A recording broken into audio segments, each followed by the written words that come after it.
Keys of Enoch called Axiatonal lines or vibratory levels of opening the chakras of the sacred energy centers, not only of the human body, but also of the transcendental body, of what is called the 8th to the 14th chakra, of how ultimately, as we begin to expand our consciousness, we will realize that we are both a local human creation, but also a transcendental, multidimensional creation, capable of not only reaching for the stars, but touching the hands of cosmic civilizations, as Michelangelo pictured in the Sistine Chapel, of the finger of Adam, man, reaching the finger of the divine within the human.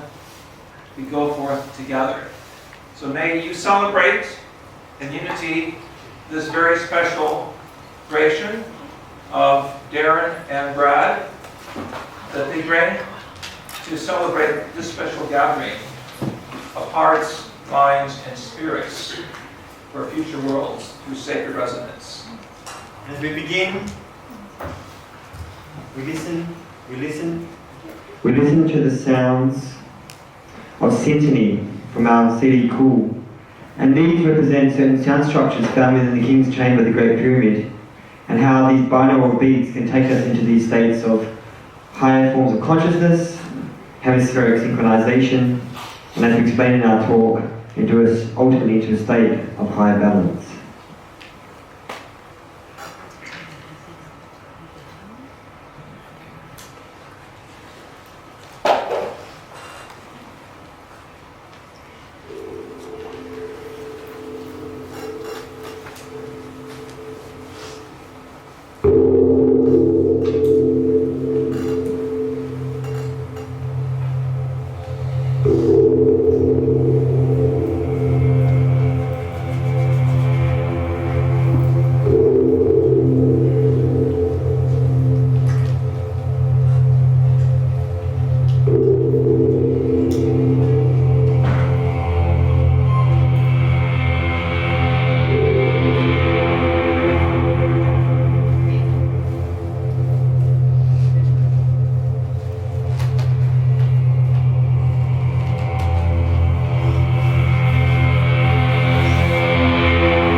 So that was just a bit of our track called Syntony, using the science of binaural beats, the science of certain sound structures found within ancient temples, and as we're going to see in this talk, found within all natural systems.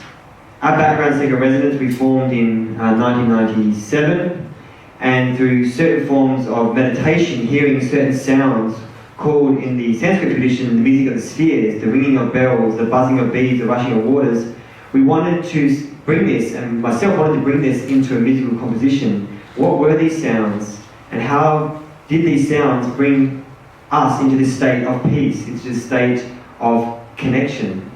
And so our background has been, since 1997, working with all areas from consciousness to future science, and ultimately to this form of what we call, based on the Book of Knowledge, the Keys of Enoch, written in 1973 by Dr. James Hurtak, Axiatonal and Axiatonal music, this idea of how we can connect, reconnect ourselves. So we're going to begin, and Darren and I normally actually talk for hours, so this is going to be a massive challenge for us to bring everything down into a 20-minute, 30 minutes. But we wanted to actually just focus on the context of what is Axiatonal music means to us and how we interpret this through our music and through what we have been researching for many years. And we have this quote here that we love: concerning matter, we have all been wrong. What we have called matter is energy, and whose vibration has been so lowered as to be perceptible to the senses, and there is no matter. And so this is the key, and I understand that there is no matter. Everything is energy, everything is vibration. And so this is why we call our business Sacred Resonance, because we're interested in the science of resonance. And we also want to show that how that connects into the sacred. And so how we can find the sacred within the structure of resonance, and how to attain that level of resonance with greater nature. And here is one of person that I worked with in my honours thesis at university, and I looked at sound structures and certain brainwave patterns, how we can put ourselves into these states naturally without using like a synthesis of other chemicals. We can induce these states of ultimate balance. And this is what Barbara Crow said in her book Music and Soul Making. And what I liked about it was looking at the body as a quantum physics computer, rather than a biochemical, a psychochemical computer, a quantum physics computer. And of course, this is where we can cross disciplines. Each physical body, and here we add other energy bodies, other electromagnetic spectrums, other vibrational states, are composed of interacting, pulsating energy fields, has its own set of vibrating patterns, like musical notes that are natural to it and with which it resonates. Since all notes have higher harmonics, we can assume the body does as well. And so we have, in a sense, a nervous system, we have a blood system, we have a lymphatic system, we also have an acupuncture system, and ultimately we have what's called an axiatonal system. And this is what we're going to go into this talk, a bit of the history about axiatonal lines, acupuncture lines, and how that connects in with music. Of course, the Sufis really inspired my and Brad's work in the music. Of course, we have Rumi, the whirling dervishes, and we have here Hazrat Khan said, "There is no greater and more living resonator of sound than the human body. Sound has an effect on each atom of the body, but each atom resounds on all glands, on the circulation of the blood and on pulsation. Music creates that resonance which vibrates through the whole being, lifting the thought above the denseness of matter. It almost turns matter into spirit, into the original condition, through the harmony of vibration touching every atom of one's whole being." So the Vedas and the Upanishads and the ancient rishis and yogis taught that this nada, this cosmic sound current, pervades all creation. And so Sacred Resonance has been looking at certain sound structures within space, what's called the science of astrocosmology, looking at space sounds, we're looking at DNA resonance, light resonance, and how this whole musical soundscape and structure can be brought together to bring us into a greater resonance, to bring nature and supernature together. But of course, as most relate to sound as to the brainwaves, and so there's a lot of different techniques out there looking at the binaural beats, techniques of like hemisync and other methodologies to harmonize the brain, to create this synchronization. But we're interested in going also a little bit beyond that by looking at how our body can resonate and how there is a different way to work with our biophysical and what we have shown here to connect into an astrophysical level.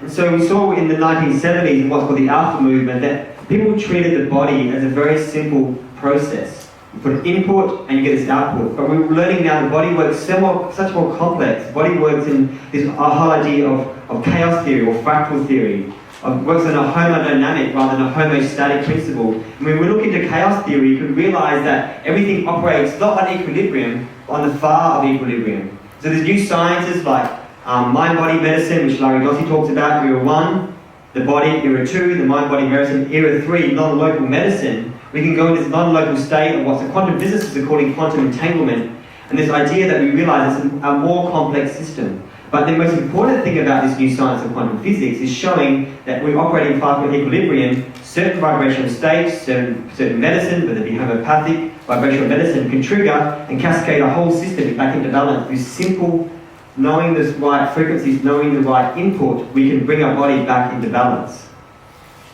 So as we see a lot of people focus on just the alpha wave or the theta or delta waves, and so what we're saying, you actually got to work with all of these levels. And so to create the true harmonization or synchronization of the brain, we need to actually understand how to work on a complete hemispheric synchronization. And so we operate normally what's called in the beta phase. We operate in this really, the Buddha saw that we had these waves of rushing energy, but we've got to calm these waves down, we've got to calm the vibrations down. And what we've found especially within the Western mindset, that because we're so surrounded by noise every day, by vibrations that we're not hearing now, or the cars that are humming in the background, it's affecting our nervous system. And so we find that what works best in the Western mindset is to be able to, instead of doing silent meditation like the Zen monks do, use sound, use music, use visualization to drain that noise around us out, and that can be just as effective and powerful as studying meditation for so many years. We can induce these, what we call not forced entrainment, which was looking back at the 1970s of the Alpha movement, but what we call natural entrainment. The idea that we are part of that process, as we know within the whole idea of quantum physics, the particle and wave duality, we are the observer affecting that state to collapse that into a supersymmetry. And so we can actually use these sounds and use these frequencies to create what we call, and this is what the Monroe Institute coined, this idea of hemisync synchronization. The idea where we can cross that synaptic gap, cross those boundaries of the left and right brain and bring a coherence. And of course, the body and the brain, in this region with the pituitary gland, the pineal gland, and all these systems control our body and control what state we're in. And so we see this as a form of a greater level of entrainment. And so we are not just entraining the brain, but we're also entraining the whole body. And this is what we've seen when working at different sacred sites, be that in some of the sacred sites of Aboriginal rock carvings or other sacred temples. There is a sense of a vibratory and resonant factor built into some of these structures. And we feel that there's a form of biofeedback process goes forth. As you're clapping, as you're singing, as you vibrate those sacred mantras or sounds, you are creating this unique feedback with the body that you can resonate with. And so we were very interested in looking at how can we create those resonant factors or experiences in more contemporary environments. And this is some of our work as putting this as artists in creating spaces, rooms, performances where we actually can take even the general public into certain spaces, not into mind altering, but allow them to have a sense of entrainment, a form of relaxation. So my first academic paper was biofeedback, binaural beats, and ancient geophysical computers, of how we can use these sound structures in contemporary environment and put it into contemporary environments to create these states. And all these ancients knew this science of sound, knew the science of mantra and what we call yantra, the idea to create this synchronization. Okay, so the slides got mixed up here. Actually, I'm going to have some thing. So we just want to approach onto this, which is also, I mean, we know everyone who's seen our talks, we talk a lot about looking at pyramids and different other ancient structures and their sound resonant factors, but we also are very interested in the astronomical level. And of course, we're going to show how this connects into the Axiatonal, that we have to see sound and vibration beyond just the Earth plane, but into that of the cosmos and the universe. Astronomers using NASA's Generator's X-ray Observatory have found for the first time sound waves from a supermassive black hole. And the note is the deepest ever detected. I think some slides might be mixed. which is, there is a certain note that it was the deepest ever detected from an object in our universe. The tremendous amounts of energy carried by these sound waves may solve a long-standing problem in astrophysics.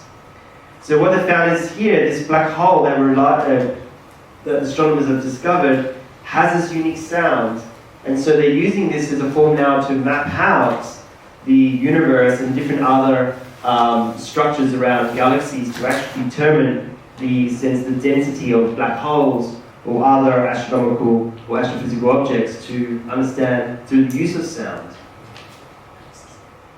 And so what we're finding is this whole cosmic soundscape. And so what we're finding is the same pattern within the ancient temples, whether it be the Great Pyramid of Giza, whether it be Chichen Itza, whether it be even within certain rock art sites, they all knew these frequencies. And what we're finding is these cosmic tones sitting around A sharp, A, and F sharp within a musical tempered system, equal tempered system. We're finding that these notes are this foundational pattern for nature. Of course, we know the Schumann resonance of the Earth resonates to 7.8 hertz based on over a year period, and the harmonics of that relate to F sharp. And all the ancient Mayans and all the ancient Egyptians and the ancient Chinese tune their instruments to these frequencies. And so we're finding these same frequencies also within the star sounds, within black holes, within pulsars, within astrophysical objects, the same musical soundscape. So did these ancients know a connection between the sound of the stars and the sounds within the temples? And what does this sound do to the environment and to our body environment? So many years ago we did a performance looking at the sounds in space, and so we actually did live composition of actually getting a muon detector in one of the planetariums in Adelaide, and actually had a friend who could actually translate from the plate of the muon detector each time a muon hit the plate to trigger off a certain musical sound. So we played a live composition from muons, and then we made a live composition as people lay back watching the night sky in the planetarium to try and connect them onto a whole different level of related to sound. So these sound waves are thought to have been produced by the explosive events occurring around the supermassive black hole. I think it's Perseus A, a huge galaxy at the center of the cluster. The pitch of the sound waves translates into the note of B flat, or 57 octaves below middle C. This frequency is over 1 billion times deeper than the limits of human hearing, so the sound is much too deep to be heard. So this is like the cosmic hum, and this is what one of the astronomers have said. We actually have like these cosmic hums through the universe that can be detected and understood. And so this relates to much of the concepts of the Om, or the Sanskrit of the Nadi, the sound currents of space. So what they're finding, maybe there's this beginning, this sound in sense shaped the jello and the galaxy distributions where they are, formed where all the galaxies are. This universal sound that came through. And so we see here one of the pictures on the Chandra X-ray of the sound waves coming from this supermassive black hole. And then we're finding sounds that maybe even audible range as well. So B here with the note here was around about A sharp, B flat or A sharp was the note that they found with this. And so we see in the next slide here also, as Dr. Hurtak has shown throughout the conference, this was in our slide before actually the talk, this double helix nebula. In sense, we're finding these same frequencies within our DNA as we're finding out in space. And so if we can use these sounds and reshape our musical system away from the current contemporary equal-tempered system back into these ancient modes, whether it be the gamelan orchestra in Indonesia, whether it be the ragas in the Sanskrit tradition that Ravi Shankar used, we can actually then create a whole cosmic soundscape and retune our musical scales to bring out a whole synthesis of this interconnection. So as a quote from Dr. Hurtak is that the light radiations of the cosmos, such as those from Perseus, and also the inaudibly interact with a human sensory system, so we can subconsciously connect with approximately 80 octaves of vibrations. Even though most of them are inaudible, each set of 80 octaves is a vibration of combined, interpenetrating, and primary cosmic radiations. And so this is what has been interested us, is that these levels of octaves, and this is what astronomers are talking about, and that there are many levels of inaudible frequencies that are detecting. And it's not just the super black hole, but now they're doing with many astrophysical objects. And so, as someone who's actually at a university, which I can't think of which university, but they're trying to actually create a symphony of the cosmos. So we had the symphony of the spheres, as in the way of the traditional orchestra sense, but now someone's actually getting all the NASA sounds from space and from all these different regions, and to actually try to make an orchestra, and to give us an experience what this actual universe may sound like as a musical scene. So even we have in the ancient Dogon tribe, they saw that Sirius B was a binary star looking like a DNA. So even they had this recognition that this DNA pattern within the sand drawings could see that we're connected on multiple different levels. And our DNA has a certain resonance. And this is what our friend we worked with on our CD called Nalam, Susan Alexandria, showed with the next slide here. That we see that she did a spectrograph reading on the 4 bases of the DNA and translated the light into sound ranges. And what I was interested in this was second resonance has been interested in how sound and light can work together. And through certain experiences, we'll show you the end of our slides and certain light manifestations, we're interested in how can sound create light and how can light create sound. Because in all the ancient scriptures it talked about light and sound are one and the same. Of course, light and sound work on the same principles of the law of the octave. And what we found tied them together was resonance. And so what she found in with the DNA, that she found of the spectrograph readings of the 4 bases, she found that over half of them were FF sharps, C sharps, and AA sharps. This is what we're finding in space, the same sounds, also within our DNA. And so what is this saying about us as a resonating being? And what is saying this about how do we need to retune our music to reconnect? Of course, Dr. Hurtak and Dr. Desiree Hurtak showed the science of cymatics, so we didn't want to go into our talk with this, but we sort of do talks on this topic. But Hans Jenny showed that the perfect sound, the perfect mantra, creates the perfect yantra. The sound and form are one and the same, geometry and sound. And so when they chanted the Om with the Buddhists into like a podium or metal filings here, actually formed the Sri Yantra. So what we're finding are these sacred mantras passed down over traditions contain sacred geometry within the sound. And this sacred geometry is the basis of fractal theory, basis of geometry within nature, all the platonic solids we see, the 5 platonic solids. And so sound can help us resonate and embed and create these certain states of consciousness. We're coming back to the human body as we understand the acupuncture system. That acupuncture as this ancient cosmology system of the vibratory pathways in our body is understanding, of course, that we have the microcosm and as it connects to the macrocosm. And so this is one system of teaching and cosmology that we have, is that Chinese traditional texts actually show us how our acupuncture, our body, is actually connected to the greater cosmos. And so this is where we have these 12 main points, but in the I Ching text we have also mentioned the many other different systems. Many of the ancient Chinese star maps demonstrate how the human body is connected with the planetary spheres, showing that there is lines of energy that run throughout space.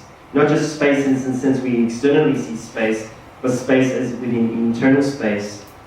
We're an open-ended system, and we must see we are not limited in our ability to work only with the biochemical body or psychochemical body, but capable of expanding those pathways both in and beyond this physical form. So, as we say, nature is not just about connecting with nature as we identify nature here on Earth, but we also feel that nature is also to connect into the greater cosmos. And so we take a lot of our friends and those who work with us when we do music and work in different environments and spaces out into the deserts at night, and sometimes even to get them to lie flat on their backs for a couple of hours and just stare at the night sky. And to actually start to notice how we are connected to the greater cosmos. And there's actually one of our friends commented that when they were lying there for hours when we were doing night photography of the sky, they said that they noticed the stars moving. I mean, a lot of people don't even take any notice that the stars are moving. But you actually could see very subtly the Earth actually is slowly rotating. And it's a very interesting experience for them, because they actually can feel the subtlety of realizing when you connect to a greater body or planetary body, and then the whole awesomeness of actually connecting to other star systems, resonating systems. And so we see within the acupuncture science that the ancient Chinese not only just actually fitted acupuncture system to our body, but originally, the original text showed that they are connected to astronomical thresholds, astronomical points, certain star constellations beyond our planetary system. So they said that our human system is like an embryo floating within the consciousness fields of this great astrophysical threshold. And this is what's not shown in traditional acupuncture science for the most part, that we are connected to these star systems. These star systems have certain sounds and certain frequencies. And so if we reconnect back into those higher star systems, so we see here the human body as a microcosmos and the macrocosmos, we are not a separate living being, we're a vibrational being connected to all points in space. In other talks we go into describing how quantum entanglement and that works with our body as a quantum physics computer. But for this part, we're seeing that we are in this interconnected field, this interconnected system. But we want to give all credits to Dr. Hurtak and Desiree Hurtak and to the Keys of Enoch that actually was the first to articulate the term Axiatonal lines or Axiatonal or medical astronomy. And so this key has for many years interested us with much curiosity of what it actually means and what even the word Axiatonal means. And so the keys to future luminaries tell us that the molecular biology will work within a medical astronomy. And from someone who has come from the background of astronomy, I was very interested in how we connect the medical and astronomy. And towards adjusting geometric pressure fluctuations which underlie the mechanisms controlling immune reactions to new limbs, new organs, new tissues, etc. So we're going to show shortly a quick video of what we mean by the idea that if one's consciousness or through using these Axiatonal lines can adjust these vibratory pathways, can we stimulate new life, like sprouting seeds within our hands? In 1973, Dr. Hurtak had a high consciousness experience and showed how this energy, he wrote in his book, The Keys of Enoch, that there is a renewal process that takes place on the cellular level which is controlled by what is called Axiatonal lines, which is as defined as vibratory lines which connects levels of human electrochemical activity with astrobiological circuits that span the solar system and are connected with resonating star systems.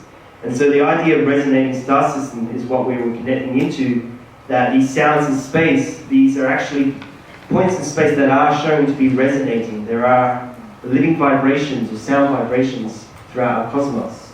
So we are a living biotransducer. We are constantly picking up the frequencies of the sounds. It's up to us to tune ourselves into those patterns. And so we're like a radio sender and receiver, like a living crystal. Our body is 70% water, it's a living crystal. Our blood is crystalline, our bone is crystalline, the cholesterol esters in our body are crystalline, we have crystalline material in our brain. We are basically a living crystal, a living vibrational unit. And so what frequencies we connect in with through what the ancient Buddhists call the Turiya system, this light circuitry system connecting the heart and the mind, but also what Keys of Enoch call the power of the higher overself, where Dr. Hurtak introduces at the beginning, going from the 7 chakras or the 7 seals into a higher body.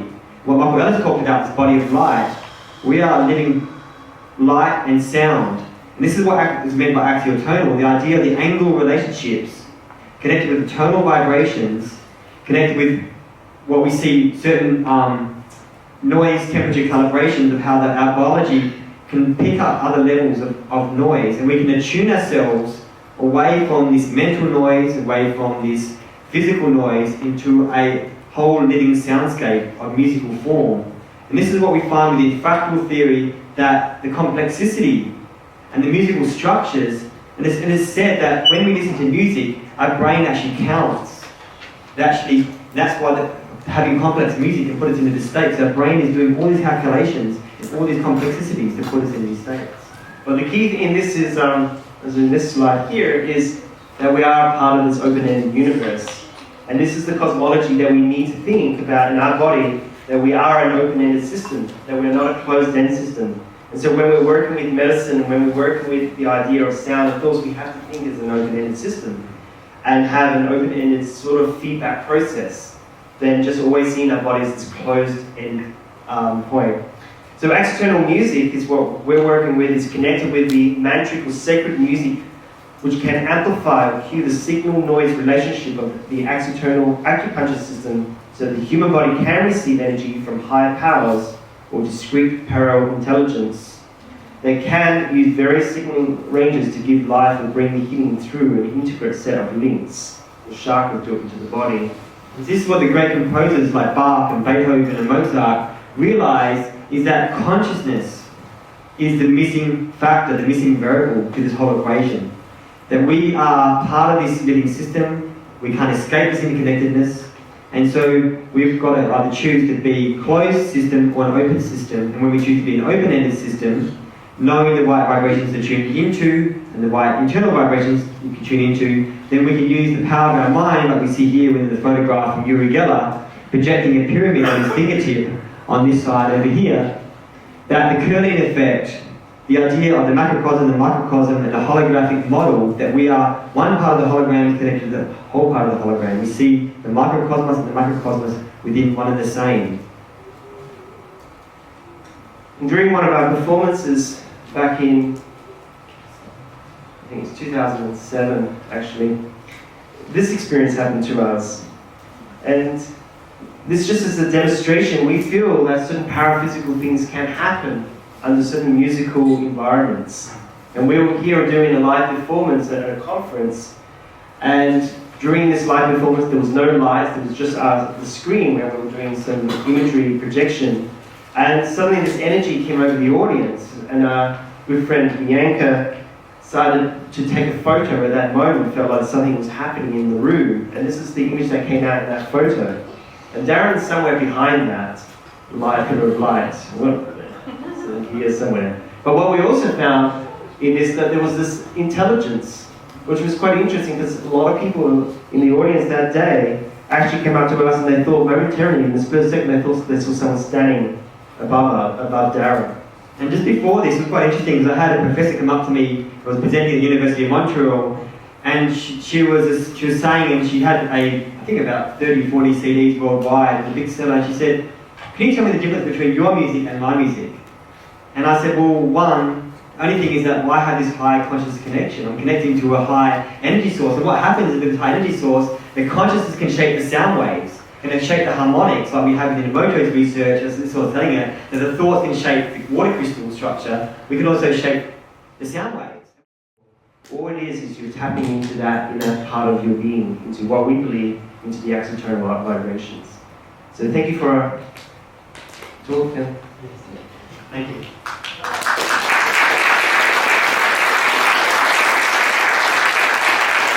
A very important aspect of this has to be told. Darren and Brad spoke of Perseus and sound structures coming from 57 octaves below concert level C. Now, when I wrote the book of knowledge, Keys of Enoch, in 1973, in key 216, there's a whole mathematics involved here of how we work with sacred mathematics and music all the time. I wrote, as a result of my contact experience, that we would start finding the relationship of cosmic oscillations in music from that region of the universe known as Perseus. So here, almost 30 years later, scientists in UK found out what you're seeing there, Perseus gives us the signature, the first. So that's a key within the key of the preciseness of the keys as a revelatory document of future science.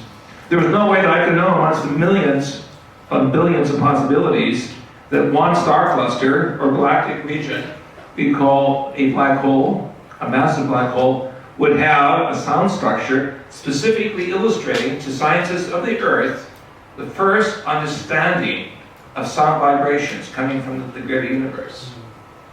So that's another part, an amazing part of the story that you're telling. So you're taking Axiatonal music as a teaching tool of understanding the Keys of Enoch, because the Keys of Enoch are a roadmap, a passport to the cosmos.